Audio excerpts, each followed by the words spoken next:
I'd like to welcome you to the 2011 Peer Annual Meeting. My name, if you haven't guessed it, is Steve Mahin, and I'm the director of Peer, but I also have the pleasure of being moderator for today's activity. There are some programs in the back of the room. If you didn't get one when you came into the room, if you could pick one up during the break, that would be great. I'd like to ask all of you with cell phones, which is, I think, about 100% of everyone now, to turn the ringers off, just in courtesy for the speakers. And if you're going to try to get Wi-Fi reception for the laptops or cell phones that you might have, there is a Shattuck Plaza Hotel Wi-Fi site, and its password is 5, which is the name of the restaurant out in front, for 5 senses, but it's a capital F for this room. So if you have any difficulty, we can sort of address that later. Okay, so it should work for most places. If capital 5 doesn't work, then it's a lowercase 5. So process of elimination. So again, thank you for coming to today's meeting. Peer, as you know, is an alliance of 9 universities along the western part of the United States. It is headquartered here at the University of California, but it is also comprised of 8 other universities along the Pacific coast in the states of California and Washington. We have a number of educational affiliates that are distributed, again, mostly along the western part of the United States, but we do have Johns Hopkins University on the East Coast that has recently joined. But we also have many research partners around the country, and now with some of our international projects around the world. We're very pleased to have more than 30 business and industrial partners that have joined with us to help with our research activities and trying to set priorities. And again, we're also proud to have more than 20 sponsors from government at the state, local, and federal levels, as well as from private industry to support our ongoing research. Now, those of you in earthquake engineering like maps and seismic maps in particular, and if you look at a map of California, Oregon, and Washington and the rest of the United States, you'll notice that Peer is centered in Washington and Oregon, and if this were a seismic map, we would say that there were regions of high seismic research activity associated with Peer in Washington and California. And if you were astute, you would sort of say, well, there was a seismic gap here, and that we know that exciting things always occur in regions of seismic gaps. And as such, there has been some changes in Oregon and in Peer. And at yesterday's institutional board meeting, there was a unanimous election to admit Oregon State University and Corvallis to become a core member of Peer. And so I'd like to ask you to join me in congratulating our newest and 10th member of the Peer constellation of core members, Oregon State. Scott Ashford is joining us here today, who's the department chair there. So rather than have him come up here, we're running a little bit behind time because of breakfast here. Let me move on, and we can be all encouraged to talk to Scott and others from Oregon who are joining us here as part of this meeting. As background, I thought I'd give a little bit of information about Peer for those of you who may or may not be so familiar with us. But our mission started with our NSF program that went on for 10 years, but now continues the same kind of DNA that we had from the NSF projects.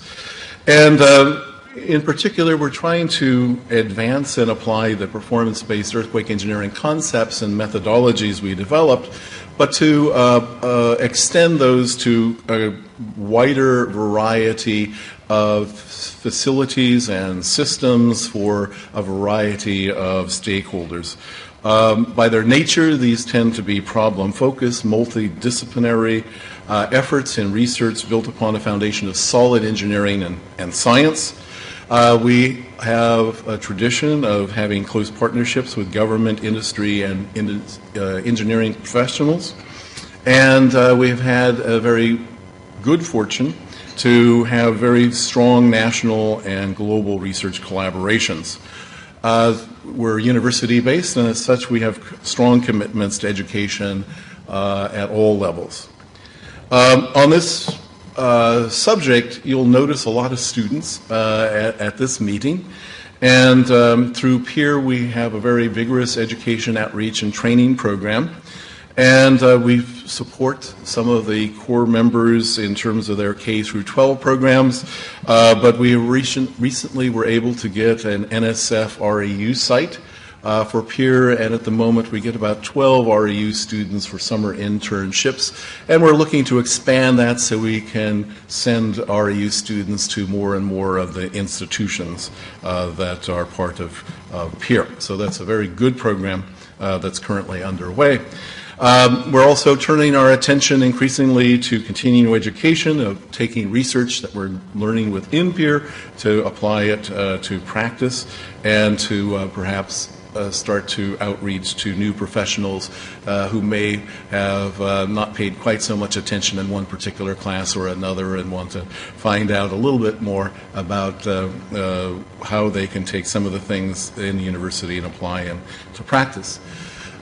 We also have, if you look in the audience, a number of groups from foreign countries.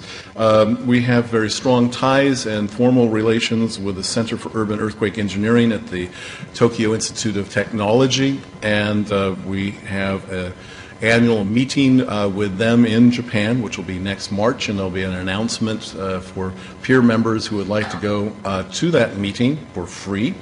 And so look at your email for that in the next month, a few weeks actually. And we also have a group here visiting with us from Tongji University, and we are looking forward to a similar relationship in research and education with them as well.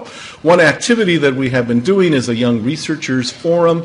That was held yesterday. We had about 30 young researchers from peer institutions, from Tongji University and from Tokyo Tech, who had their own symposium, and they did a field trip out to earthquake protection systems to watch some bearings being made, and have poster sessions and some other activities, and we'll do that again in March in Tokyo. And as always, we have the National Information Service for Earthquake Engineering for finding information about earthquakes. Now, one thing that people often ask me is, what is PEER doing, or how is it different? And I think that's sometimes becomes easy for me because we have this DNA from our performance-based design methodology, and sometimes people made fun of it with a little triple integral and the long equation.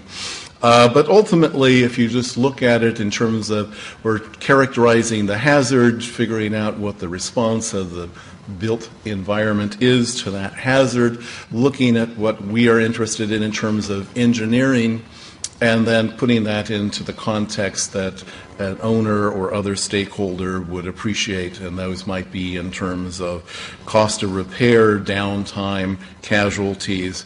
And recently we've been doing some pilot studies looking at embodied energy consequences of earthquakes. And so over the last decade or more now, we have developed very refined parts of this so experts can work in their own individual domain, but that we can work collaboratively as a group and have a great deal of synergism to look at earthquake resilience and risk reduction. The applications that we have done are far-ranging, starting with buildings, transportation systems, and lifeline systems for the most part. In terms of new buildings, we have recently had a project which has developed guidelines for the design of tall buildings, which was sort of consensus-based. And I'm very pleased that last week at the Structural Engineers Association of California annual meeting, for that guideline, we got the Excellence in Structural Engineering Award in the research category for large projects. And so that's a proof of the accomplishments of the group that put that together. We're also starting to do a great deal of work looking at sustainable and natural hazard resilient structures of one type or another. This is looking at advanced analysis methods to better characterize the response so that we can see good and bad response when we try to predict it, but to look at innovative structural systems, improved ways of dealing with foundations and soil structure interaction, seismic isolation, new systems for improving the response of structures, comparative performance studies, and some social economic impacts. We are waiting for the ink to appear on a contract that we were promised, but we're then, for CalEMA and FEMA, going to extend some of these kinds of concepts then to look at the risks associated with existing tall buildings and to look at how one might mitigate the risks that we do detect through engineering retrofit. In the transportation area, where we have the bulk of our continuing funding from the state of California, we're looking at traditional highway bridges, but we're looking at those in a unique way of trying to advance accelerated bridge construction through precast concrete and other techniques, looking at new technologies to have improved functionality following an earthquake, looking at new low-carbon materials or high-performance materials, self-centering systems, rocking foundations, and damage-resistant foundations, and so on. We're looking at some very advanced analysis methods for complicated bridges and applying our performance-based design methodology. State of California and the rest of the United States and world are working on high-speed rail systems, and so we have an ongoing program that has started there, starting looking at rail transportation systems as systems to develop emergency management and design tools based on systems analysis, looking at how to improve the response of these kinds of systems using seismic isolation. And we're starting to do some work now looking at spatially varying ground motions under a bridge like this. It doesn't see the same ground motion everywhere, looking at fault crossings, early warning systems, and perhaps in the near future, vehicle interaction with a structure. On it, we've recently done some testing of a bridge with a low-speed rail system on it, and so we're looking forward to doing more work in that area, but other kinds of transportation systems as well. In terms of our DNA, we also try to look at fundamental knowledge, and one thing is we rely on computers to predict the response and experiments to validate that, and so we have been doing in the last several years comparisons between model tests and full-scale tests, as seen here, comparing the results we get with analysis predictions, and I have reported earlier a blind analysis contest where this specimen was tested, the exact ground motions that were attained during the test were released.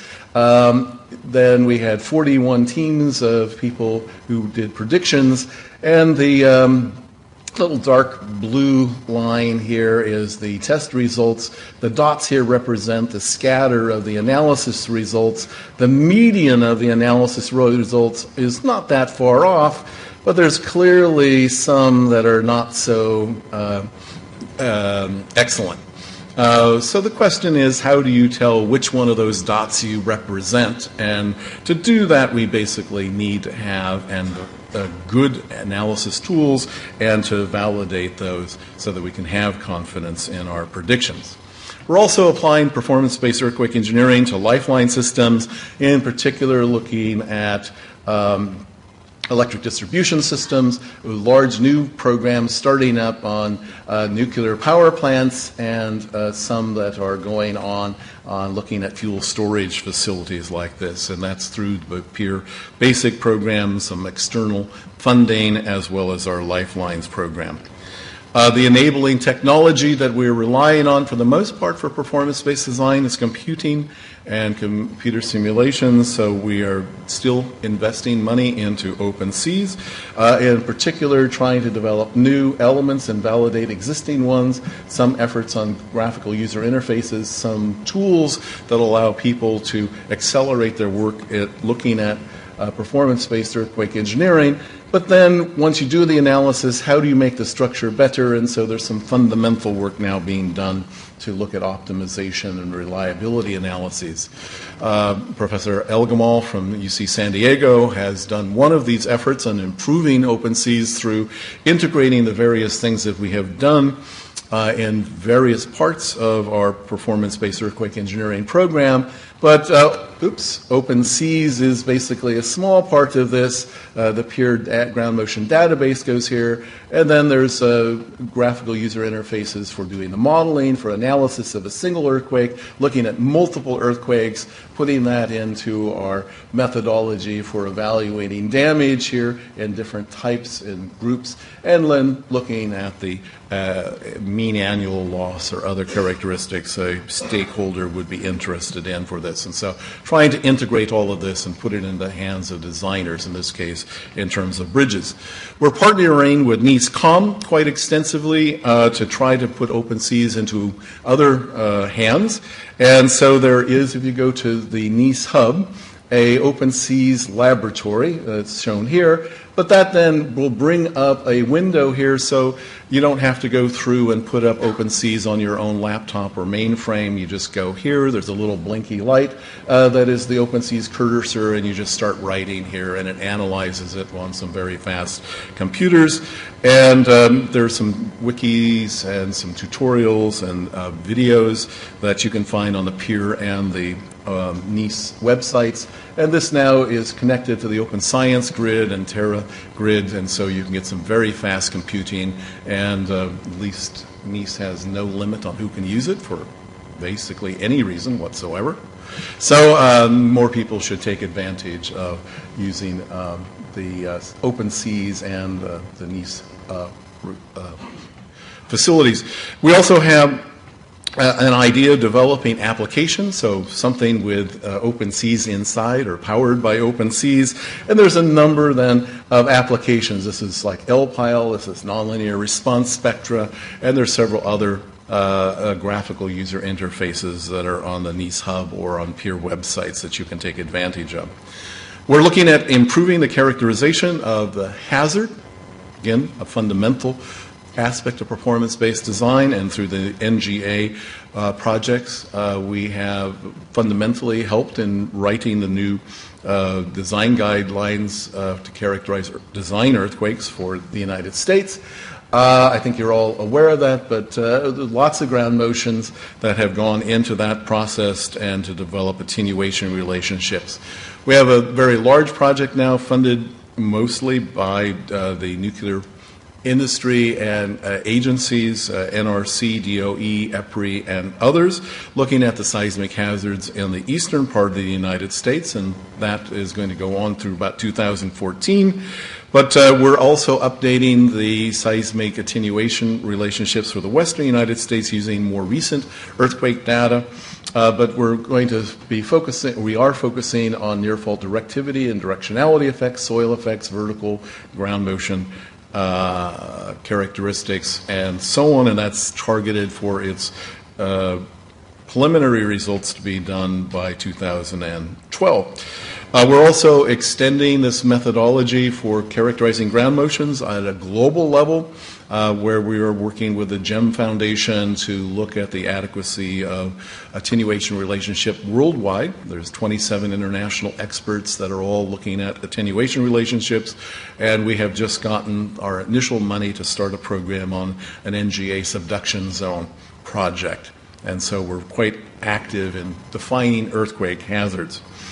To bring this to people, we have a couple of different alternatives. One is there's a set of scenario-based as well as site-specific ground motions matching the seismic hazard at various locations, and those can be found on the PEER website, but these are useful for people interested in doing parametric studies associated with certainly California and non-subduction zone areas. And then the PEER ground motion database is available to search out and find ground motions that might be suitable.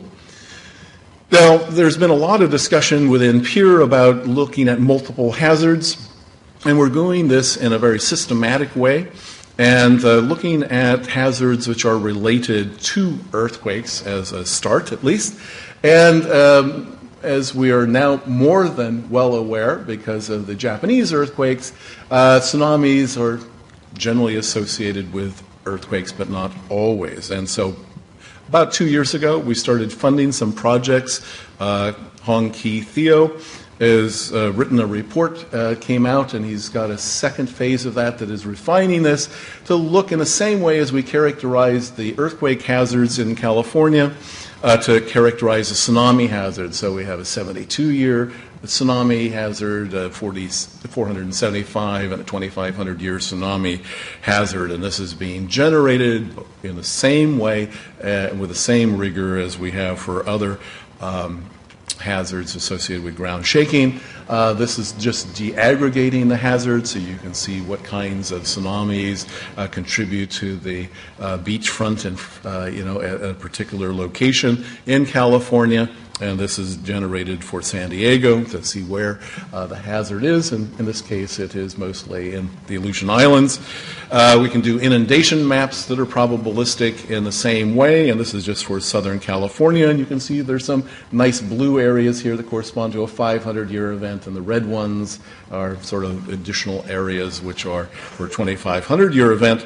But if you look at some of these things, you can appreciate that, and if you look at the elevations of these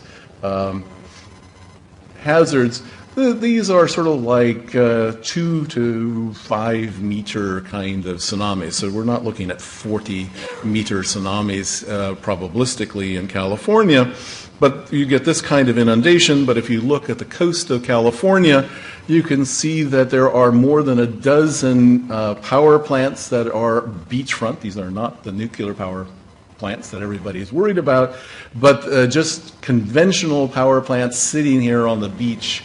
This is a refinery in El Segundo. This is the Port of Los Angeles, Port of Long Beach. You don't need 40 meters of water to mess this up. And of course, then we have critical facilities here in San Diego with a nice city sitting pretty close to sea level there as well. So we have a group, and on Saturday there's a meeting of that group to discuss what might happen and what PEER might do and how to band together within PEER to do some engineering tsunami-related research. Another earthquake-related hazard is fire. Fire can be triggered by any number of reasons, but to mitigate it, you need water, you need communication systems, you need electricity, and that gets down to then lifelines. You need highways to get fire trucks to that point. So we have started through funding for this California Seismic Safety Commission some preliminary work that we hope will expand to look at the vulnerability of fuel and water supply systems to earthquakes. The fuels can fuel the fire, and the water is needed to suppress the effects of it. To look at fire in tall buildings, which is a special problem associated with our tall building initiative, and then the communication system so everyone can coordinate what is going on. And so there's, again, a breakout session on Saturday to look at that, and I'd welcome you to come to that. In the case of recent earthquakes, it is becoming more obvious that even moderate damage can have a disproportionate effect. We have the effect that we have studied for several decades on the individual structure and its impact on the individual owner. But when you have a community that has many, many moderately or seriously damaged buildings, you end up with things which you see in Wenchuan or in Christchurch or in New Orleans, and you have a disproportionate effect on the regional social, economic, and cultural fabric. And so we have been looking increasingly, as others have, at sustainability and earthquake resilience as part of our core efforts in PEER. And that is literally looking at earthquake engineering not just to protect public safety and design structures which are economical, but to also look at what can be constructed quickly with minimal disruption to the public, as well as then those kinds of systems that can withstand strong earthquake ground shaking safely, but with less or little disruption to the public associated with repair or inspection. So can we design a better class of structures economically and safely that will mitigate the effects of earthquakes? And such approaches are consistent with green construction now.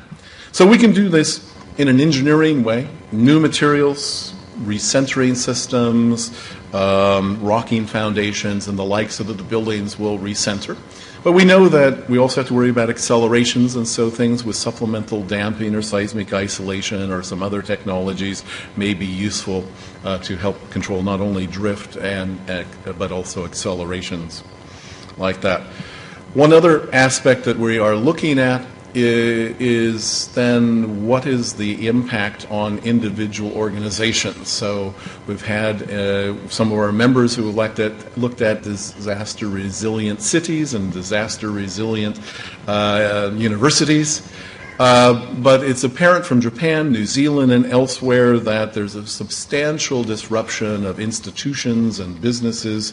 And so we're starting to look more and more at these kinds of effects, and this slide just looks at business effects, and we have several large businesses that are approaching us now to look at those issues in the wake of Japan especially, but also New Zealand, to look at the direct effect on their business, but also people are worried about the businesses that supply them. So really supply chain kinds of ideas. And so this is a bit of a new idea, but it builds on the core values and concepts that we have already been looking at.